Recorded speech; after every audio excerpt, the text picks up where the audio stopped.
Okay. Madhve.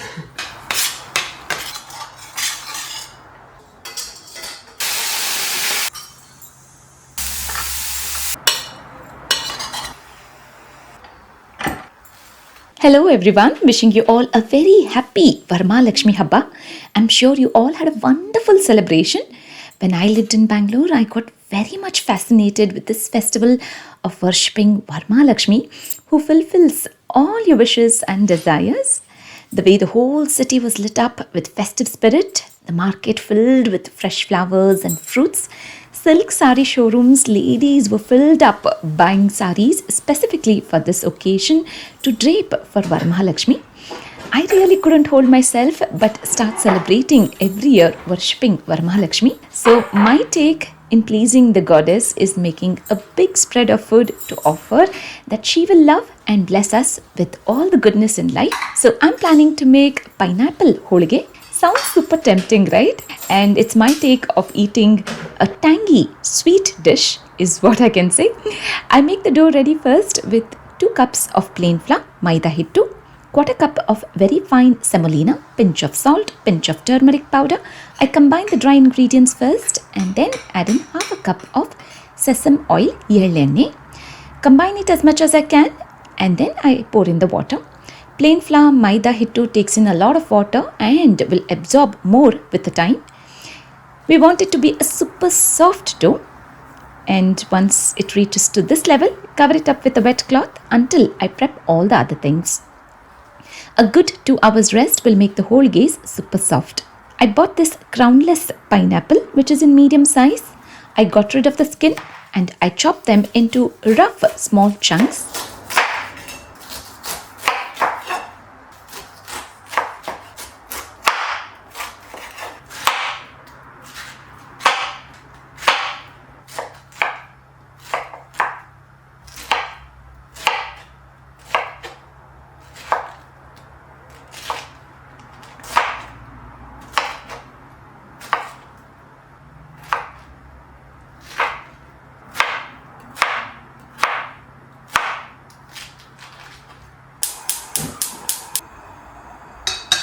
Onto a large pan, I dry roast quarter cup of very fine semolina first and transfer it into a bowl using the same pan to soften pineapples, cover them up with water and plate.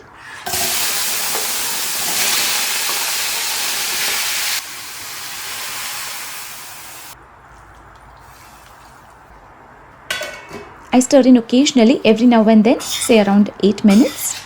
The water has been absorbed and leaving only very little, and the pineapples are also softened. We let it cool down completely and then add half a bowl of brown sugar, half a cup of grated coconut, combine it to grind together.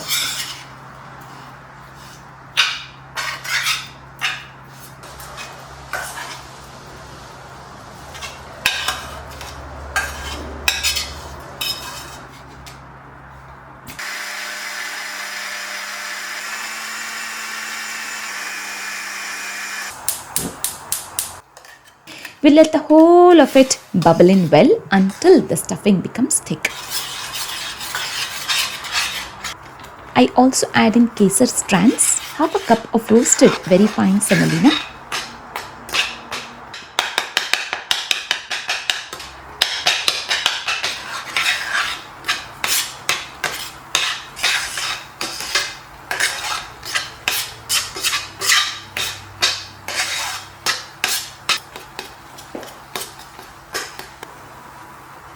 important to cover it up with a plate so that the semolina will get cooked.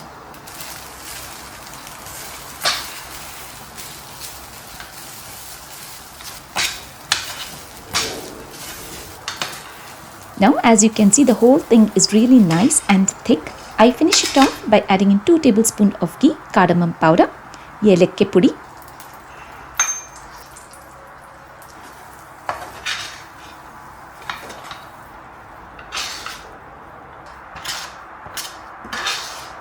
we'll wait for it to cool down. I set making other dishes for the day with a handful of beans, half an hierekai.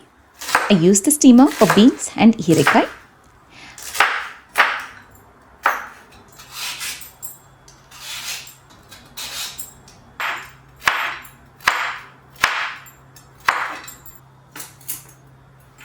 have half a cup of tur dal, a tablespoon of chana dal, all washed and soaked in water overnight so that the cooking process is done faster. I place water to the bottom of the pressure cooker. Keep these 3 katoris at the bottom and the steamer on top together at once, saving up a lot of time, cooking time.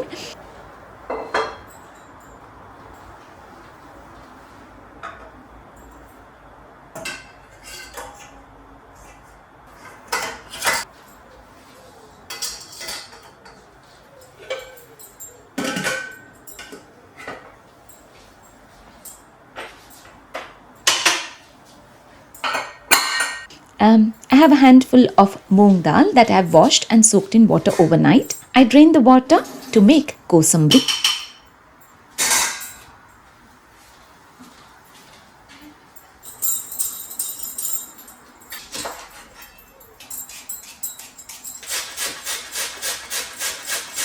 I add in salt to taste, fresh lime, 1 medium-sized carrot grated, coriander leaves,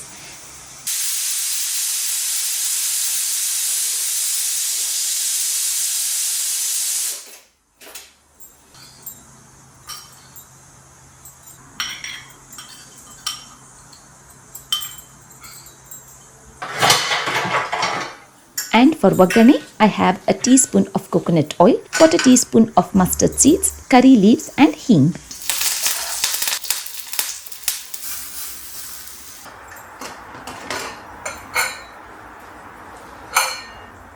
The pressure cooker is done with the first batch of greens and vegetables, so I set it back again to cook rice now.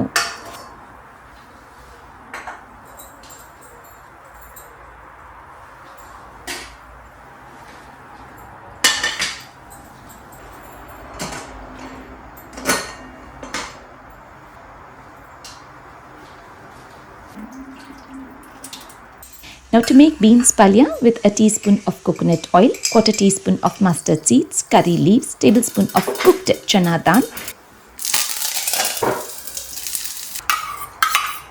steamed beans, a pinch of turmeric, salt to taste, desiccated coconut, as I don't have fresh coconut at home, which will taste even better if you add in fresh coconut, a few drops of lime, coriander leaves to make beans palya.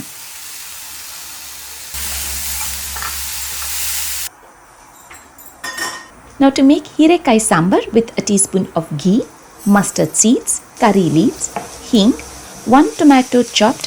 I cover it up with a plate for it to be cooked fast.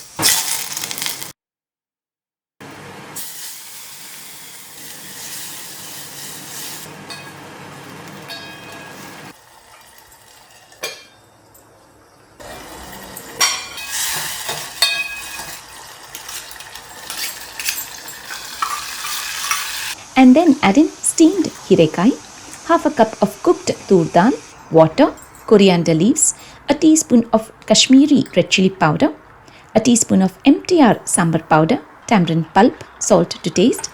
For the cooked dal, I add in salt and a few drops of lime.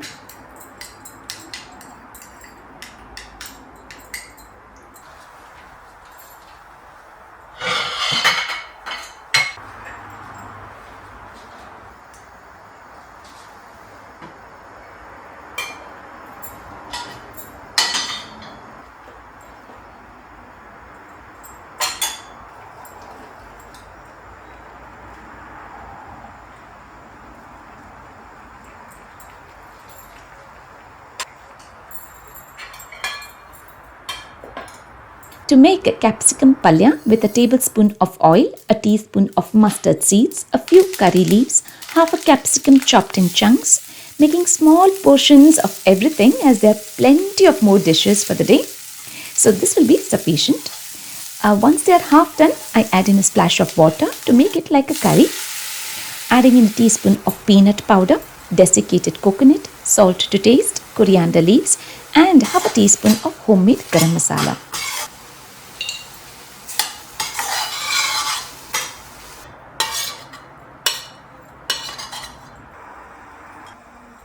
Continued using the same pan with a teaspoon of oil, a teaspoon of ghee, a teaspoon of mustard seeds, chana dal, urad dal, curry leaves, an inch of grated ginger, 2 beetroot grated, that I cook for 3 to 4 minutes and then add in a teaspoon of Kashmiri red chili powder, cooked rice, salt to taste, coriander leaves to make a nice pink beetroot rice.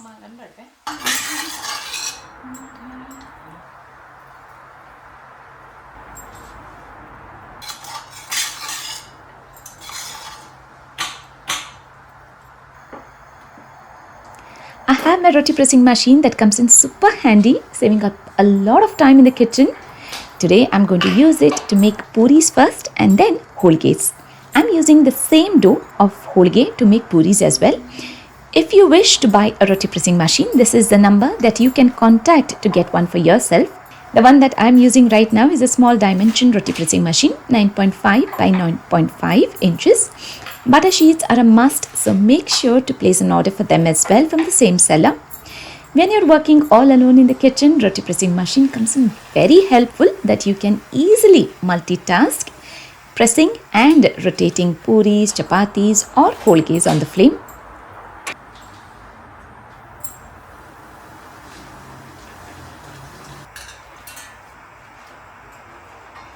I'm making small round balls as the stuffing has cooled down completely, and also pinch the same amount of dough. I flatten the dough first into small disc size and then keep the stuffing in the center. Lift up the sides and flatten it. And yes, you've got to be very generous with the amount of the oil that you use. Pro tip, and also the key ingredient to make super soft holiges. So make sure to use a healthy oil as much as possible. Making holiges is an art, but not anymore. All you've got to do is press. You will get a nice thin holige which is as round as you wish to. That even kids can make holiges now using the roti pressing machine. Place the sheet upside down and lift up after a few seconds. Parallelly, you can work on making holiges by pressing and keeping them ready.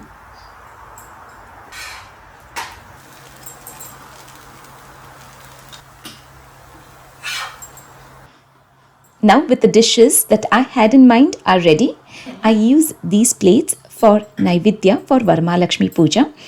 Now I offer the serving with Aarti and a devotional song.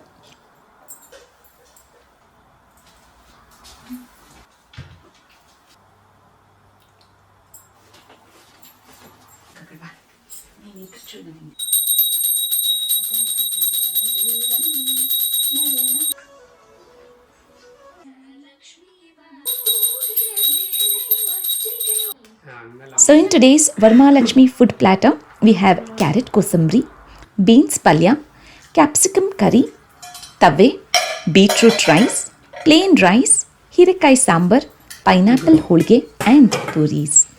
We enjoyed all of it together as a family. This is one of the last festival for this season, for this YouTube year, before I take an annual break as I'm going on a holiday to India soon. And we will be back working from the second week of September, but we'll try and make some reels, YouTube shorts in the meanwhile to keep you all updated as to what I'm up to. ಇದು ದೇವಸ್ಥಾನ ಮದುವೆ but ಖಾರ ಆಗಿರ್ತೈತಲ್ಲ ಒಂಚೂರು ಉಪ್ಪು ಖಾರ orange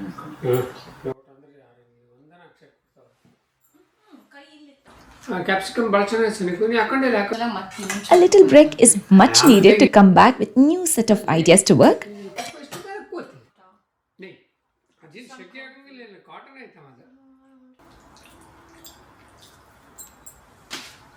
Why have you got water? So there's ones. Oh, the middle. Oh my god, the middle's not even the same. I got ready in this most beautiful saree, which has a great combination of colors. This saree, this blouse and the design on it is all from the same seller, Aishwarya Fashions. If you are looking for options for Gauri Ganesha festival, look no further. You can get in touch with Swapna from Aishwarya Fashions to buy festival sarees as well. I went out for all the Haldi Kumkum invitations that we got and visited all my friends to see their VaraMahalakshmi, and it's such a nice feeling to see everyone's VaraMahalakshmi and seek blessings. Enjoy the holidays everyone. See you all again soon in September. Take care. Bye for now.